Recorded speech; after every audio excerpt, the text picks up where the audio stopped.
everyone, time to get revved up with Gamer Mom here. So today I decided to do a bit of a beginning tutorial of Gwent for inside The Witcher 3 Wild Hunt. Do keep in mind though that it's not the same thing as the mobile game. The mobile game kind of has a variation of the rules. If you guys would like to see a tutorial about that game, I can certainly try to do that one as well. For now, enjoy this beginning tutorial of Gwent, the basics as well as tips on how to build a deck. So if you guys want to see more videos like this, then hit that like button and the subscribe button, and comments below on questions or requests as to what you'd like to see as a Gwent tutorial in the future. So check it out.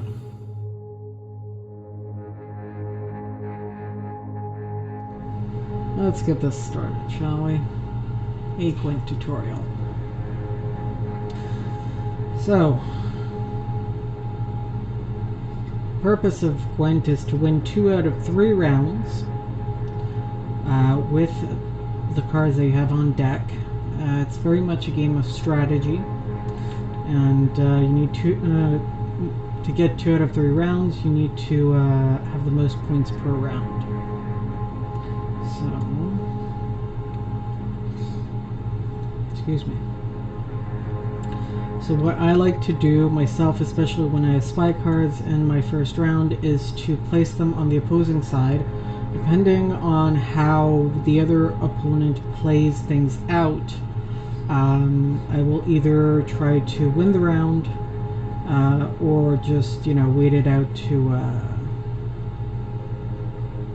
and go to the next round with a loss, and then win the 2 next rounds. Now, this guy has decided to put a spy on my side of things. So what I'm going to do is I'm going to use this decoy, because you can use the decoy to take a card off of the deck, off of the not the deck, but the playing field, if you will. And I'm going to put it back on his side to be able to draw 2 cards, because the more cards you have, the better.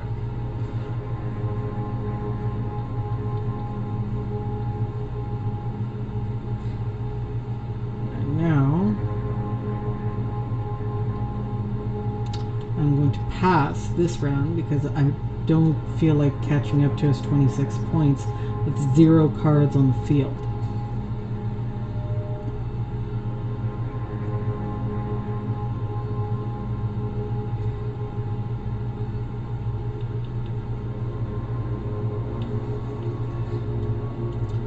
In this case, we want to win absolutely this round. So hopefully, I don't have to use up too many cards to actually do it. So I'm going to do this. Now this type of card with a plus sign here means that oh, he's already given up. All right. I'm going to do this and then pass. It means that you can revive a card that's in your discard pile. So I'm going to pass here. Notice I do have him up by 1 point, and I have 11 cards to his 5, which means I'm going to kick his ass so solidly. He is not going to be able to sit for the next week.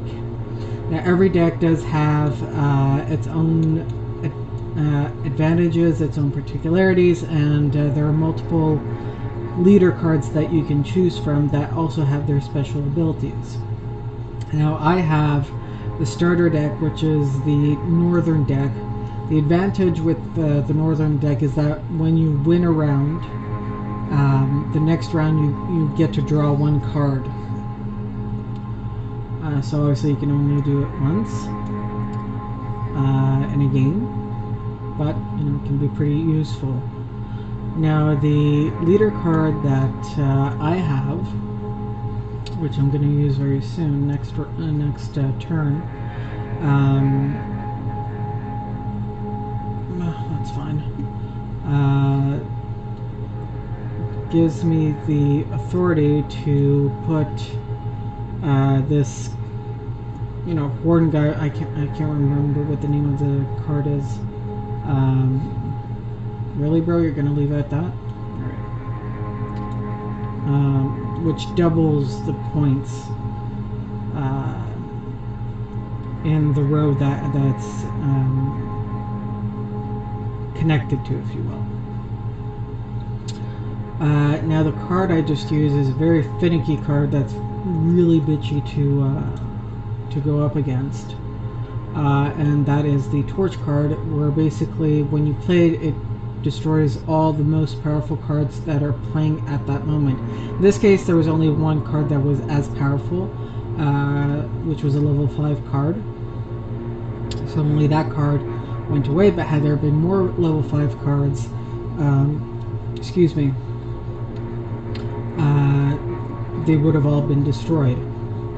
Now I'm sure you're wondering, then why were your level 10 and 15 cards not destroyed? The reason for that, as I'm sure you've noticed, they do have a special corner design there. It's because they're what are called hero cards. Now hero cards cannot be influenced by weather cards, as my cards here at the bottom row are from the torrential rain. They can't be modified by the commander's horn either. So that was kind of a useless play I just did there, but who cares? So normally, like if normally all these cards at the bottom would be at 1, but because I have this card right here, this boosts 1 to every card in the same row. That's the little plus sign that it has there. And I have the commander's horn on top of that. It doubles the points, so that's why that card is at 2, but everybody else here is at 4. Now these guys, you see the shaking of hands. When you put 2 or more together, they, I think, double each other's points. So that's why they're at 6, because they have an extra 2 points. As I was saying earlier, this one here resuscitates, as you saw, other cards, which is why it's a very good idea to only play them in 2nd or 3rd rounds. And sometimes, if you're really lucky, you play one in a 2nd round, and then you have one for the 3rd round, so you can resuscitate 2 cards in one play. But anyway, that's for another time.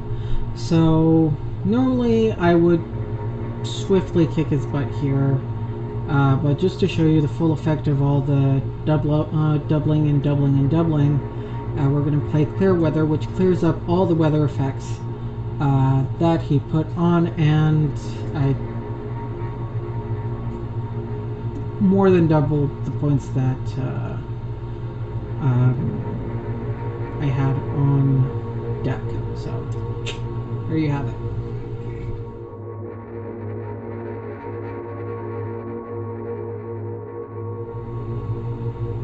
You win. I need a 22 card deck, so who goes by the wayside?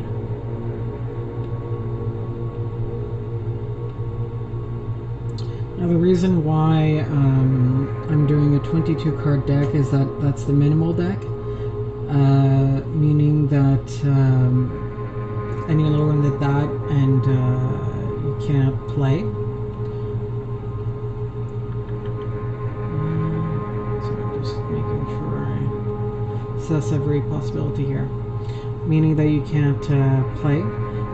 So like I have full decks for the other 3 decks that you can have, which is Nilfgaardian, Scoia'tael, and Monster, but I'm not satisfied with their strength and I'm not comfortable playing them.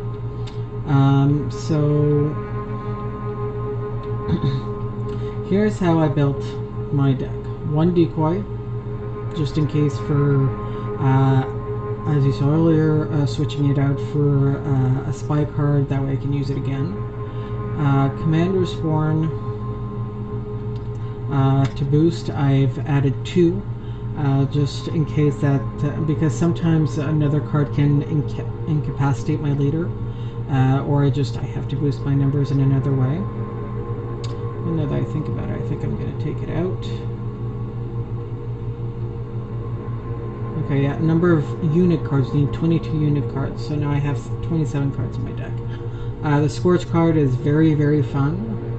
It's especially if you know, there's quite a few cards on deck that are the same level and you can just wipe them out like that. Clear weather is also very practical, especially with the